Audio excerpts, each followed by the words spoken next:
चलिए, नमस्कार सभी विद्यार्थियों को एक बार फिर से मेरे YouTube channel Jagroop Singh geography में हम एनसीईआरटी में आज आगे भारत की दो रेशेदार फसलें यानी कपास व जूट पर बात करेंगे आज।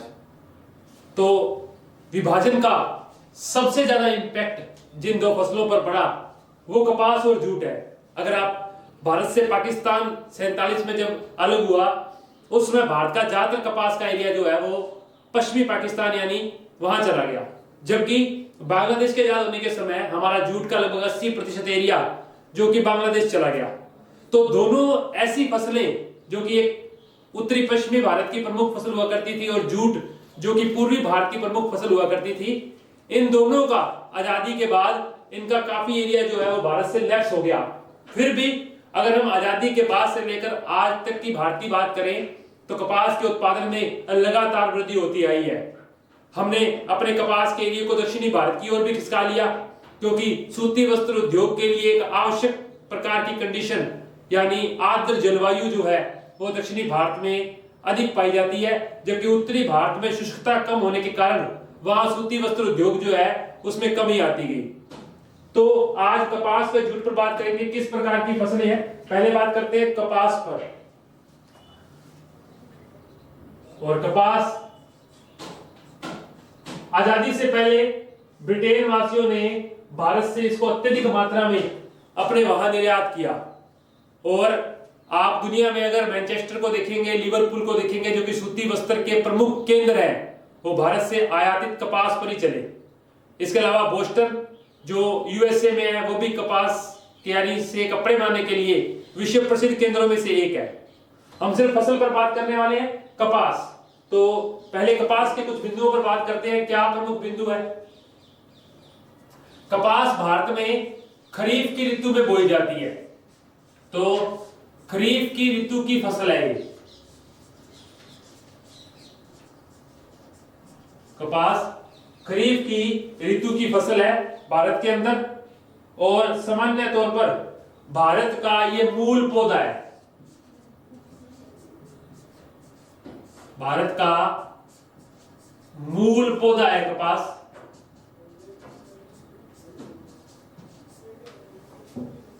इसके अलावा अन्य बातों में एक उष्णकटिबंधीय जलवायु की फसल है, ठंडे क्षेत्रों में नहीं होती। अब विश्व की कुछ फसलों में से एक जिसके लिए बड़ी कंडीशन की आवश्यकता होती है। आप इसके कपास के जब फूल लगेंगे, कपास के फूल लगने के समय आकाश जो है वो बादल रहित होना चाहिए। कपास के फूल लगने के समय आकाश बादल रहित होना चाहिए। इसकी जो जलवायु कंडीशन है, क्लाइमेट जो कंडीशंस है वो काफी बढ़िया है। दूसरा, 200 दिन पाला रहित, 200 दिन पाला रहित इसके लिए आवश्यक है। इसके अलावा 60 से 85 सेंटीमीटर वर्षा की आवश्यकता होती है कपास को। 60 से 85 सेंटीमीटर वर्षा की आवश्यकता जो है वो कपास के लिए जरूरी है। और एक मेन बात, सामान्य रूप से कपास एक व्यापारिक फसल में आती है। सिंपल सी बात है, कोई व्यक्ति अपने घर के लिए कपास तो उगाता नहीं, परंतु पंजाब और राजस्थान जैसे जो कम वर्षा वाले एरिया हैं वहां कपास एक सिंचित फसल है। अब कल हमने बात की थी कि गन्ना जो है भारत में सर्वाधिक सिंचित फसलों के अंतर्गत गन्ना आता है। गन्ने का 92% एरिया सिंचाई के साथ चलता है भारत में, उत्तर प्रदेश और बिहार वाली बात कर रहा हूं। वहीं दूसरे नंबर पर कपास का पौधा है। उत्तरी भारत में कपास ज्यादातर सिंचाई के साथ भारत में बोई जाती है। तो ध्यान रखेंगे कि 200 दिन पाला रही। इसके अलावा उच्च तापमान, हल्की वर्षा या सिंचाई, ये मैंने इसी बात को यहां नोटिस किया था। हल्की वर्षा, उच्च तापमान यानी तापमान लगभग आप मान के चलो कि 21 से 25 डिग्री सेंटीग्रेड तापमान की आवश्यकता सामान्य तौर पर कपास को होती है। और मैंने बात करी थी कि पाला रहित मौसम। अच्छा, पाला रहित मौसम के साथ एक और चीज ध्यान रखेंगे, चमकीली धूप। तो काफी आइडियल कंडीशन की आवश्यकता है कपास के लिए। हल्की वर्षा, उच्च तापमान, पाला रहित मौसम, फूल के समय बादल नहीं होने चाहिए, चमकीली धूप होनी चाहिए। ये कुछ चीजें कपास के लिए जो आवश्यक है। अब भारत के लगभग कुल शस्य क्षेत्र के, जो कुल बोया गया क्षेत्र है, कुल शस्य क्षेत्र के 4.86% भाग पर कपास बोई जाती है और कपास के उत्पादन में भी हमारा चीन के बाद दूसरा स्थान है। परंतु 2019-20 की बात करें तो भारत कपास के उत्पादन में विश्व में प्रथम स्थान पर था। तो आप यहां एक स्टार पॉइंट में लिख सकते हैं 2020-21 के उत्पादन में कपास में भारत चीन से फर्स्ट रैंक पर था, वर्तमान में वापस जो है भारत दूसरे स्थान पर आ गया है। इसके अलावा अब हम भारत में कपास के कुछ एरियाज की बात करते हैं, मैप से समझेंगे उसे, क्या क्या बिंदु है कपास के एरियाज के।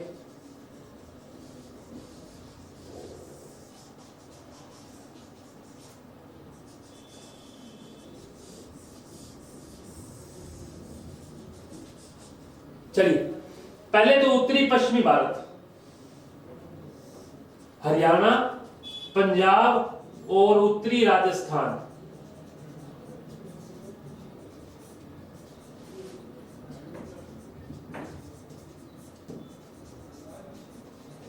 पहला एरिया भारत में कपास का ये है। दूसरा गुजरात, महाराष्ट्र और कर्नाटक का उत्तरी भाग। और तीसरा एरिया है तमिलनाडु और आंध्र प्रदेश। भारत में कपास के 3 एरिया, पहला हरियाणा, पंजाब और राजस्थान। फिर आप ध्यान रखेंगे गुजरात प्लस महाराष्ट्र प्लस उत्तरी कर्नाटक, और इधर हम तमिलनाडु प्लस आंध्र प्रदेश। आंध्र प्रदेश, भारत में गुजरात और महाराष्ट्र लगभग कपास के उत्पादन में आगे पीछे रहते हैं, परंतु 2020-21 के अनुसार महाराष्ट्र जो है वो 25% कपास का उत्पादन करता है और गुजरात जो है वो 21% गुजरात का कपास का उत्पादन जो है वो करता है। इसके अलावा तेलंगाना, आंध्र प्रदेश और तमिलनाडु लगभग बराबर से कपास के उत्पादन में रहते हैं। अब राजस्थान जो है वो कपास के उत्पादन में 5वें स्थान पर है। अब हमें ध्यान रखना है कि भारत में कपास जो है सामान्य तौर पर कपास 3 प्रकार की होती है। एक होती है छोटे रेशे वाली, एक होती है मध्यम रेशे वाली और एक होती है लंबे रेशे वाली।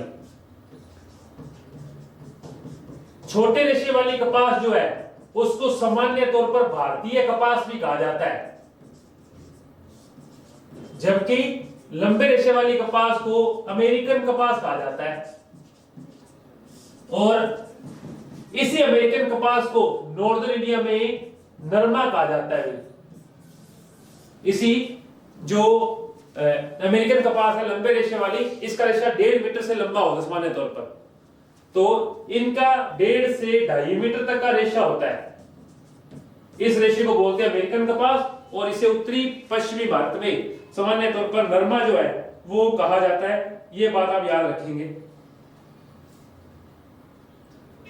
4.86 में भाग पर बोई जाती है। ये प्रमुख बिंदु थे। चलिए, अगली जो फसल है वो है जूट।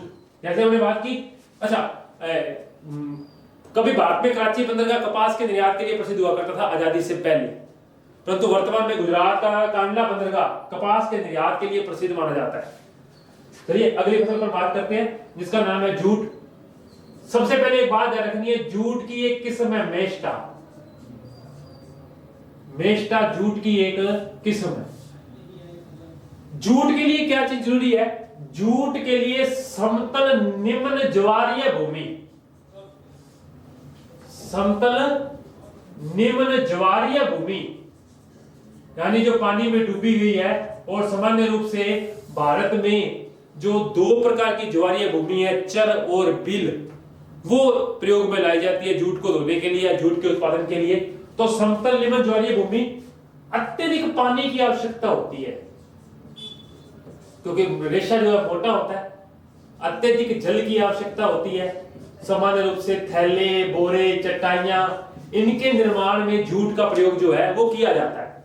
और मैंने बात किया कि आजादी के बाद जूट का 80% एरिया बांग्लादेश चला गया, क्योंकि सामान्य तौर पर सुंदरबन के डेल्टाई क्षेत्रों या गंगा ब्रह्मपुत्र के डेल्टा पर जूट का उत्पादन भारत में किया जाता है, परंतु बांग्लादेश के बनने के बाद ये चला गया। इसलिए भारत सरकार ने जूट के लिए नई प्रकार की एक नीति भी बनाई। अब वर्तमान में गोदावरी, कृष्णा और महानदी के डेल्टा पर भी जूट का उत्पादन जो है भारत में किया जाता है। तो जूट, जिसकी एक किस्म है मैस्टा, एक नगदी फसल है, वही बात की एक व्यापारिक फसल है। जूट एक व्यापारिक फसल है। अगला बिंदु, तापमान 24 से 35 डिग्री सेंटीग्रेड।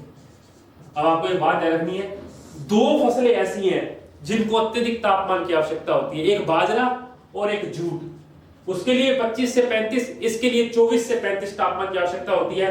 भारी वर्षा, मैंने आपको कहा जल की अत्यधिक आवश्यकता होती है, लगभग 125 से 200 सेंटीमीटर वर्षा की आवश्यकता जो है वो जूट की फसल के लिए होती है। और भारत विश्व में जूट का सबसे बड़ा उत्पादक है। भारत जूट का सबसे बड़ा उत्पादक है। हम विश्व की 56% जूट का उत्पादन करते हैं। विश्व की लगभग 56% जूट जो है वो भारत से उत्पादित की जाती है। इसके अलावा बांग्लादेश जो है जूट के उत्पादन में प्रमुख स्थान रखता है। बांग्लादेश जो है वो जूट के उत्पादन में प्रमुख स्थान रखता है। चलिए, इसके अलावा बात कर ली हमने।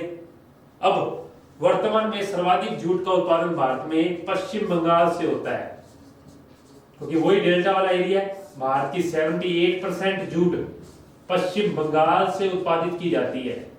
इसके बाद 10% जूट का उत्पादन बिहार से होता है और 8% जूट का उत्पादन जो है वो असम राज्य से किया जाता है। ये भारत में टॉप 3 है।